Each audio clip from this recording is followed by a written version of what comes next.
नमस्ते। यो दशैं लगत्तै हामी आफ्नो व्यक्तिगत घुमघाम अनुभवका लागि मनाङ गएको थियौँ र मैले पहिले पनि यो मनाङको स्याउ फार्मको विषयमा पहिले पनि सुनिरहेको थिएँ।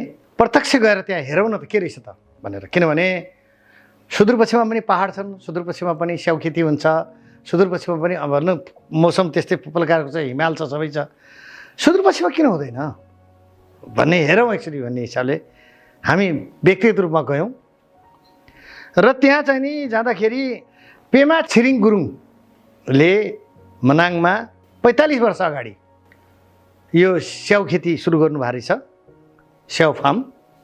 उहाँको एक ठाउँमा 65,000 बोट, एक ठाउँमा चाहिँ नि 40,000 बोट स्याउ लाउनु भएको रहेछ। र उहाँको छोरा पाल्देन गुरुङ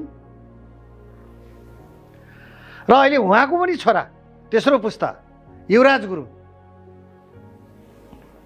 त्यो व्यवसायलाई सञ्चालन गरेर आधुनिक एकदम हाइटेक मसिनहरू राखेर अहिले स्याउको ग्रेडिङ गर्ने, अनि स्याउको ग्रेडिङ गरेर त्यो मार्केटमा पठाउने, ब्रान्डिङ गर्ने, त्यसपछि त्यहाँबाट त्यो बचेको सानो स्याउ, साइज नमिलेका स्याउ, त्यस्ता स्याउहरूको चाहिँ के अरे त्यहाँदेखि वाइन बनाउने, जुस बनाएर हिमालयन ब्रान्डबाट चाहिँ जुस बनाएर बेच्ने गर्नु भएको रहेछ। र 100 किलोवाटको एउटा हाइड्रो पावर, जुन हाइड्रो पावर पनि बनाउनु भएको छ, त्यही हाइड्रो पावरले त्यो प्लान्टहरू जम्मै उहाँको त्यो जो भण्डारण गृह छ अथवा त्यहाँको प्लान्ट छ, त्यो प्लान्ट सञ्चालन पनि गर्नुभएको छ। र अहिले त्यहाँ स्याउ खेतीको क्रमिक रूपमा विस्तार भइरहेको अवस्था रहेछ। अहिले त्यहाँ चाहिँ कसैले पनि स्याउ लाउँदाखेरि हिचकिचाउनु पर्ने अवस्था देखिएन।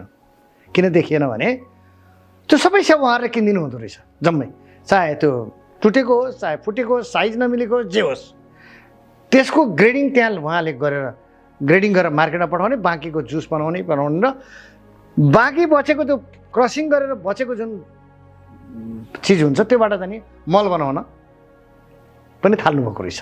मल पनि त्यो मल त्यही स्याउ खेतीमा प्रयोग हुँदो रहेछ। भन त केही पनि खेर नजाँदो रहेछ। र एउटा नेपालमा विकासको मोडल कस्तो हुनुपर्छ, आर्थिक विकासको भन्ने एउटा उच्चतम अभ्यास भएको त्यहाँ स्थलगत निरीक्षणपछि अनुभव गरियो। र नेपालमा त्यस्तो ठाउँमा धेरै ठाउँ जान सिक्नै परेन। हाम्रो पनि बाजुरामा स्याउ खेती हुन्छ, दार्चुलामा स्याउ खेती हुन्छ, त्यसै गरेर बैतडीमा अरू सम्भावित कहाँ छन्, कहीँ कागतीको खेती होला, कहीँ सुन्तलाको खेती होला, कहीँ के होला। यदि एक जिल्ला एक उत्पादन, यही मोडालिटीमा, यही जुन छ मोडल जुन मनाङमा